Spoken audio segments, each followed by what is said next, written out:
Welcome back to DRS Dispatch. In this video we are covering and explaining everything that went on in this week's Bahrain testing. This is week 1 of the testing, which was partially broadcasted and partially not. Whereas next week's broadcasting, which is week 2, is the official kind of public broadcasting where they will be having all 3 days for all 8 hours, which I will also be covering on this channel, but this video is just the first week of the Bahrain testing and the first 3 days, so let's get into it. Hey, I'm just going to come on here real quick to give a little bit of a disclaimer before this video begins, specifically on the lack of Formula 1 footage in this video. I had a little bit of a copyright problem in my Barcelona Shakedown Explained video where I had to go through a few versions of the video before I got it up officially due to some footage that I used from the Formula 1. So inside of this video, I'm not going to be using any major footage from the Formula 1, so apologies for that. There is official videos of the cars running on the Formula 1 YouTube channel and some highlights from the days, so you can go check that out. Go check those out. Unfortunately, I'm not able to feature them in this video, but I hope you enjoy it nevertheless. Thank you for your understanding, and I hope you enjoy the video. Thanks, guys. So let's get into day 1 of the Bahrain testing. So to give you a little bit of backstory, I already recorded this section of the video again, but I accidentally recorded it without audio, so apologies if this is a little more brief than some of my previous videos, but I will try my best. But with that being said, let's get into day 1 of the Bahrain testing. Massive thank you again to the Formula 1 official website and Lawrence Barreto for the article. I greatly appreciate it. But let's start off talking about Cadillac. So, Cadillac being the first kind of big Formula 1 team to start completely from the ground up in a decade, I think, from what I've heard. So it's kind of a big moment. And I don't necessarily think Cadillac were as much of a backmarker as I thought they were going to be. Certainly, I don't think they were overwhelmingly impressive, but I mean, they seem to be fairly competitive and they seem to be fairly reliable, which I think is a major positive for the project and for all the mechanics and all the teams there. Sorry, apologies, and everybody there. So yeah, we started off the day with Sergio Perez and Valtteri Bottas doing morning and afternoon sessions respectively, if I'm not mistaken, and completing a total of 107 laps, which, as it says here, is almost 2 race distances for specifically the Bahrain Grand Prix. So that's an extremely impressive record, and definitely no small task, as it says, to build a Formula 1 team from scratch, but I think Cadillac are doing a fantastic job so far. And throughout testing, I think they've been extremely impressive. They were impressive in the shakedown, and they continue to be impressive. So, yeah, I think they started off the day on a positive, they started off the testing week, or the testing 2 weeks, on a positive note. So let's talk about Williams. As we're all aware, Williams missed the Barcelona shakedown, which James Vowles has grilled into us that was the right decision time after time after time. And in terms of how Williams went, they were kind of okay. Certainly, I don't think they looked as strong as they did in last year's testing, where I think they were like top of the timing sheet at the end of it all, but I might be wrong there. And yeah, I mean, they looked okay. To be honest, they kind of flew a little bit under my radar. Didn't really hear much about them, but it seems like they were able to complete a solid amount of laps, with 145 laps on the first day. They should definitely be happy with their progress going from the Barcelona shakedown, where I think a lot of people, myself included, were not so confident that they were able to even perform at any level at all without any major engine problems, but to my understanding there wasn't any. So yeah, reliability seems to be a positive, but I think reliability seems to be a positive for a lot of teams as of right now, with most teams seeming like they are able to run the cars quite well to an extremely high level. So yeah, I think it's exciting for Williams, and as James Vowles puts it here, the mood has definitely lifted for the team as they've been able to get their car out. So it's exciting. Let's talk about Red Bull. So throughout the 3 days of testing, there's kind of been a lot of various sandbagging from different teams, which, if you're not sure what I'm referring to there, it's basically like teams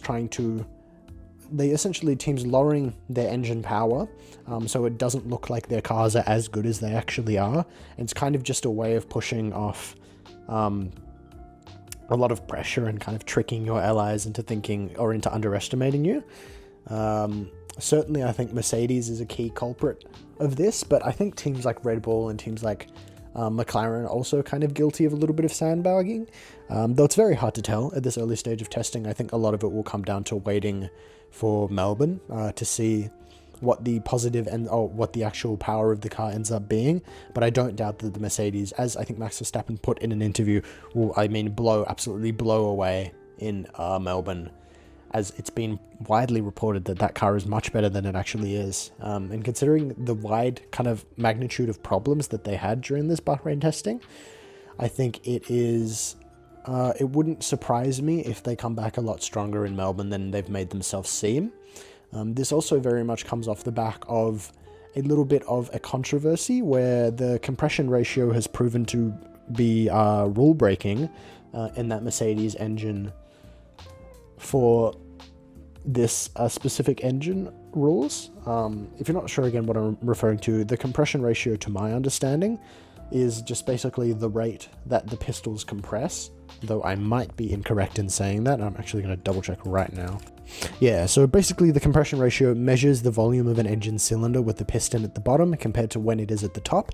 So it's basically comparing how high that piston raises, which is actually interesting. I thought it was something else, so there you go, learn something new every day. But it turns out, I think the ratio was it's supposed to be 16:1, but when the Mercedes engine was running hot, it is actually 18:1. But anyway, I'm getting sidetracked. I'll talk more about that in next week's This Week in Formula One, which I think comes out a couple of days from now, so stay tuned for that.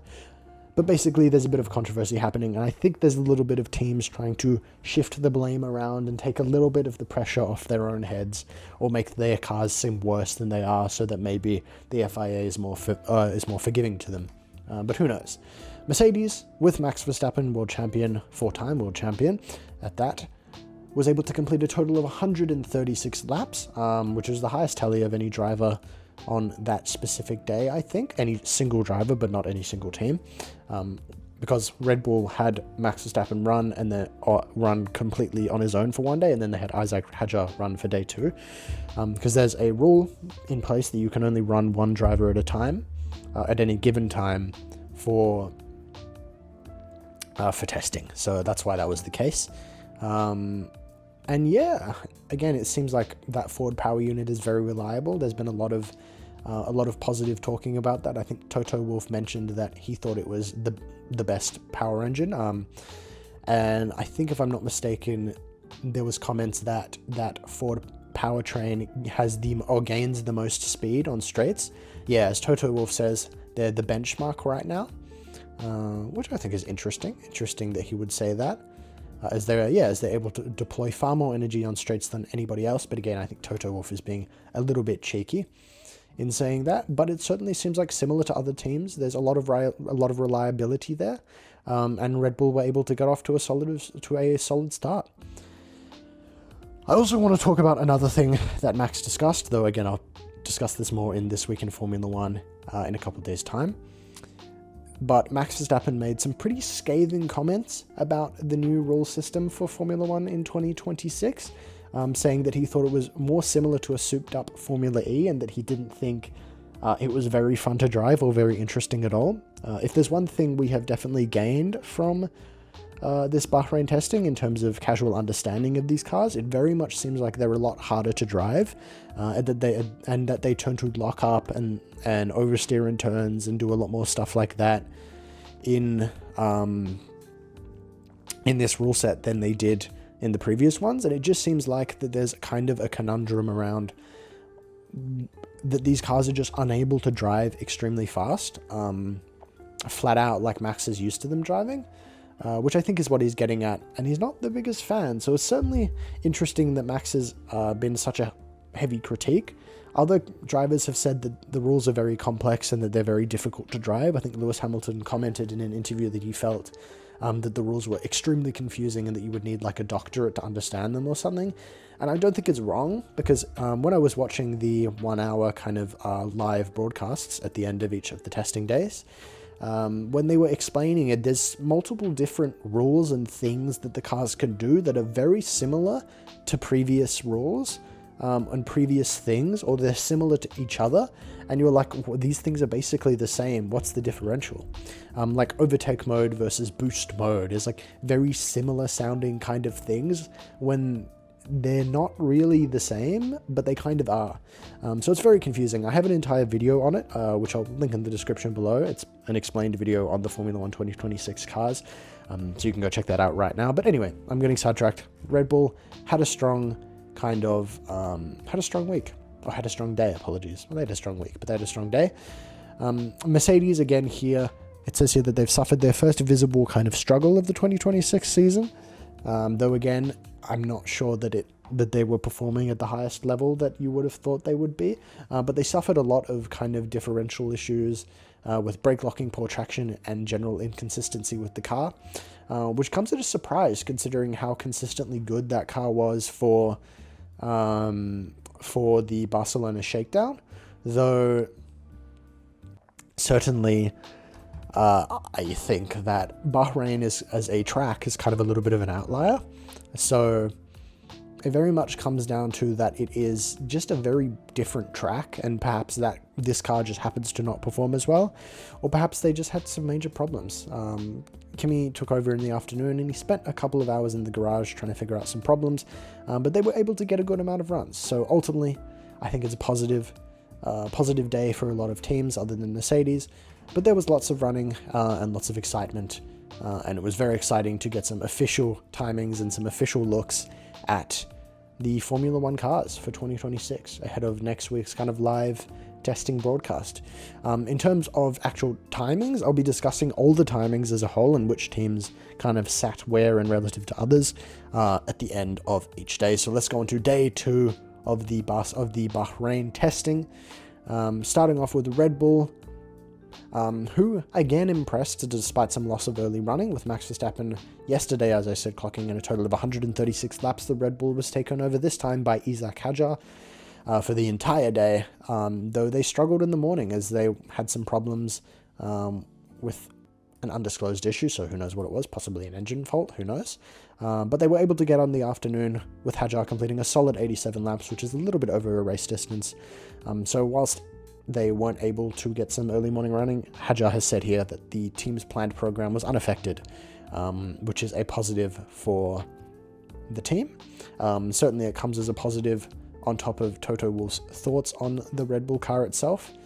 And several well-placed sources have said that Red Bull is the benchmark, though personally I still don't believe it. It was on this day that Max kind of blasted the new rules and regulations, if I'm not mistaken, though again we'll talk about that more in this week in Formula 1. But Verstappen believes that their Ford partnership is heading in the right direction, and certainly Ford has a big history with Formula 1 as a whole, as they still hold the most successful Formula 1 engine of all time award, or award in quotation marks, with the Ford Cogsworth engine in the, I think, 1960s, if I'm not mistaken. So, yeah. Mercedes, again, unfortunately, had another tricky day. Their first 2 days were a little bit rough, as Wolff is keen to play down the team's hopes for the season, which again I think is a little bit of the point, but it's very hard to tell. And they lost again more track running as they had to change the engine entirely, as the problem was simply too bad to even bother trying to swap the affected part. But they were able to get some afternoon running, so it's not a major negative. But Toto Wolff is saying that we have to get our act together, so hopefully they're able to get their act together, I suppose. With Kimi only able to do 33 laps compared to Russell's 110, seems like they suffered some more problems, which is a shame, but I certainly don't think that Mercedes is getting the car in the wrong place, and I don't think I don't think the car will be bad going into Melbourne. In fact, I would bet against it. So yeah, let's talk about Audi. Audi had a good first day, if I'm not mistaken. But again, they've made a very strong start to Formula 1 as an entirely new team, though they are taking over from Kick Sauber, and they're more of a continuation than Cadillac, who is an entirely new team. It's just a different engine manufacturer than the Sauber brand. or a different car manufacturer, apologies. But through the Bahrain testing, they were able to bring a significant upgrade, completely changing the side pod, which was extremely noticeable compared to what they had in Barcelona. So yeah, it seems like that car is performing quite well. Again, as it puts here, it's very difficult to know where they stack up in comparison to other teams, and the truth of the matter is that I don't think we will really know until the end of the Formula 1 2026 season, or about halfway through the season. But certainly there's improved reliability and performance there, which is a major positive for the team, and it's a great step for the new squad. I certainly think, as I've put it in the past, I think Audi will be the next Red Bull. So I am excited to see how they go, and I'm excited to see what success they are able to have in the 2026 season.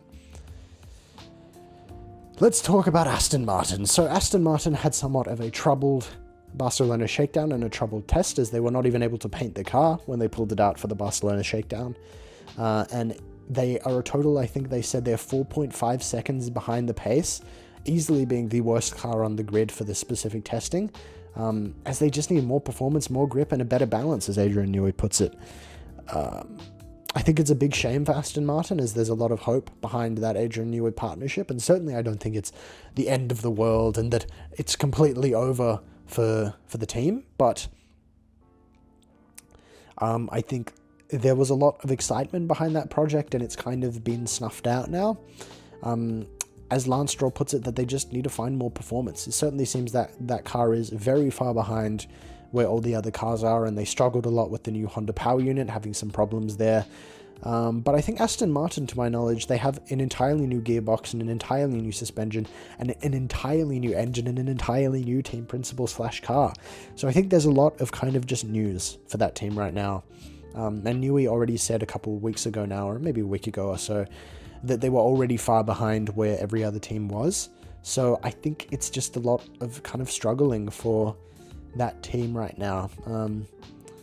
But I hope that they are able to kind of pick up the pace a little bit, and kind of make sure that they can get in a good spot. Certainly, I don't think this year is going to be their year, if I had to guess, but you know, I wish them the best, and I hope they're able to get into a good place for next week's Bahrain testing. So with all that being said and done, that was day 2 of the Bahrain testing. So let's get into the final day of testing. It is day 3 of the Bahrain testing. Let's talk about Aston Martin. Again, as I mentioned, they had some struggles on day 3, though Lance Stroll was able to clock in a solid 72 laps. I think in total there was 202 laps for them to break down. But I don't, even though that Alonso here says they're on a little bit of a back foot, and that the lappage that Lance Stroll achieved was less than half of what Oscar Piastri from McLaren was able to achieve on the same day, I don't think that it is the end of the world for Aston Martin. So certainly they're on a back foot, and certainly they're very far behind, but I don't think it's the end of the world. I think we'll see Aston Martin struggle going into the early races of the year, and I don't honestly think that they will be anywhere for the Melbourne race coming up, or for the Australian Grand Prix. But I think they were able to complete a solid amount of laps, and now there's just a lot of analysing and a lot of things to look at and things to improve. So I'm excited to see how Aston Martin goes going into the second week of testing at Bahrain. Let's finally talk about Ferrari. Ferrari has also kind of gone under the radar a little bit, but they've had a really, really, really strong testing. And arguably what they have had is the second best car for in the shakedown. So, excuse me. There we go. Certainly, I think they've had the second best car. And compared to last year, their car is looking extremely strong, though as of now, right now, it's kind of hard to tell. But they were able to get quite a large amount of lappage, bringing their Spec A car, which is the same one they ran at the testing, for a total of 150 laps, which Hamilton clocked up on this day specifically. So I'm sure there's lots of data and there's lots of things for the team to look at. And the SF26 has seemed generally good. Again, as Hamilton puts it, this generation of car is quite complex, but they're in the right operating window, and they're making some improvements and discoveries, and the car seems to be really solid. Which as a Ferrari fan is extremely exciting for me personally, after all the disappointment of the previous year, of 2025's Ferrari season. But what I'm most curious to see is apparently in next week's Bahrain testing, they're going to bring in their kind of more complete Melbourne race package for the next round of testing. So I'm very curious to see if the car improves or if it goes back. Ferrari has kind of, they've kind of been a bit hit or miss when it comes to their upgrade packages, especially last year and kind of over the years. So I'm very curious to see what they're able to do with that new upgrade package, but overall it's a positive for Ferrari, and I'm sure they're not complaining after getting a solid amount of lappage at this specific testing.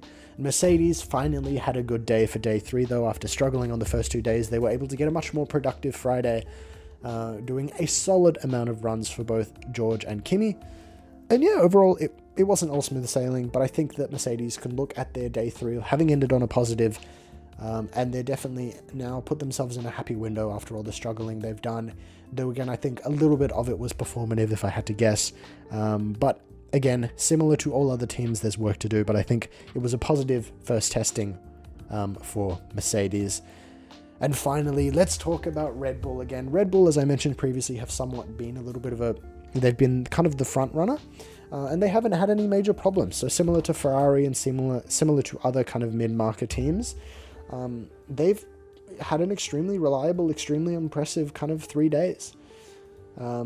So yeah, whilst I don't necessarily think that Red Bull is going to be the best car possible, or the best car of all of them, I think it's been a very positive 3 days for the Red Bull team. So let's finally get into the results for the entire testing of who was the fastest and who was the least fastest. We start off with the top 2, as I said, were the Mercedes, with Kimi Antonelli putting in the fastest lap of anybody over the 3 days of testing.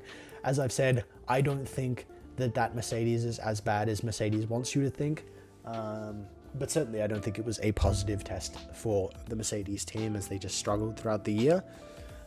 But I don't think that Mercedes is as bad as everybody thinks it was. This was followed by the Ferraris, who, as I've said, have put up an extremely reliable and seemingly extremely good car, with Hamilton just a few thousandths of a second over Charles, followed by the McLaren, who seemed to be somewhat okay. I don't think I talked about them in this video, but they put in an impressive amount of laps overall. And overall they had a somewhat kind of meh, unrecognizable, not really overly recognizable testing. This was followed by Max in the Red Bull. Isaac was a little bit further behind, but that's to be expected because he's comparing himself to Max Verstappen. With Haas putting some extremely impressive results in after a lot of negativity around that team for the Barcelona shakedown. Though again, it looks like they're kind of topping the mid-pack right now, which is exciting. This was followed by one of the Alpines. Interestingly enough, it was Colapinto and not Gasly. But I would probably say the Audis would be over that, as... Oh, there is actually quite a lot in that. But it seems like the Alpine and the Audi are somewhat close. So it seems like there's a lot of competitiveness in that mid-pack right now, with the Audi looking a lot better than we thought it would be. This is then followed by the Williams, which it's not surprising that they're a little bit further back than everybody after having missed the Bahrain testing. The Barcelona shakedown. This was followed by the Racing Bulls, who had kind of a rough testing from the look of it, as they're just not really anywhere. But it certainly seems like, whilst they're far behind, there's still some time to go. This was again followed by Cadillac, which is not all that surprising that they are a little bit further behind than we would have, or a little bit further behind than everybody else. And then again, Aston Martin on the very bottom, quite far behind, with a 1:38.248 being their highest. That's not true at all. Lance Stroll was able to do a 1:38.165, being their highest timing in comparison to Mercedes in the 1:33s. So they're a little bit over 4.5 seconds behind, which is concerning for the Aston Martin, but we already knew that. And that was, in totality, the Bahrain testing. Now, I just want to come on here really quick at the end to discuss a problem that I forgot about whilst I was recording, or whilst I was editing this video. So, in previous Formula 1 years, the turbo is a component of the engine that would be revved up by itself. Basically, a Formula 1 car has to have a certain amount of revs, which is revolutions of the engine, to get going. And in previous years, the MGU-H component would rev up the engine itself, so they wouldn't have to worry about that. Whereas they removed that section of the Formula 1 car for this specific rules and regulations. meaning that the drivers now have to rev up the engine themselves. And towards the end of day 3, we saw them attempt a race start where a majority of the cars didn't even make it off the front line. So this has kind of presented itself as a problem. Whether the race starts will be successful or whether it'll be lights out and away we go when everybody's still stuck on the grid revving up their car. Who knows? We'll have to wait and see. But it's just something I really quickly wanted to mention because it's a thing that became a problem as the testing went on. So yeah, to the outro. So that was week 1 of the Bahrain testing. Thank you guys so much for watching. I hope you enjoyed this video. Make sure to comment below if I've missed anything or if there's anything else Formula 1 wise you would like me to cover for the 2026 Formula 1 season. Before I end the video though, a little bit of a disclaimer. I will be covering the second week of the Bahrain testing, though that video might be a little bit delayed until probably midweek of the week afterwards, which is the week before the Australian Grand Prix. So apologies for that, but I hope you check it out anyway when it comes out. I will be doing This Week in Formula 1 next week, in just a couple of days from now, so stay tuned for that next Monday. Thank you guys so much for watching, and I hope you have a great, wonderful day. Bye for now. Peace.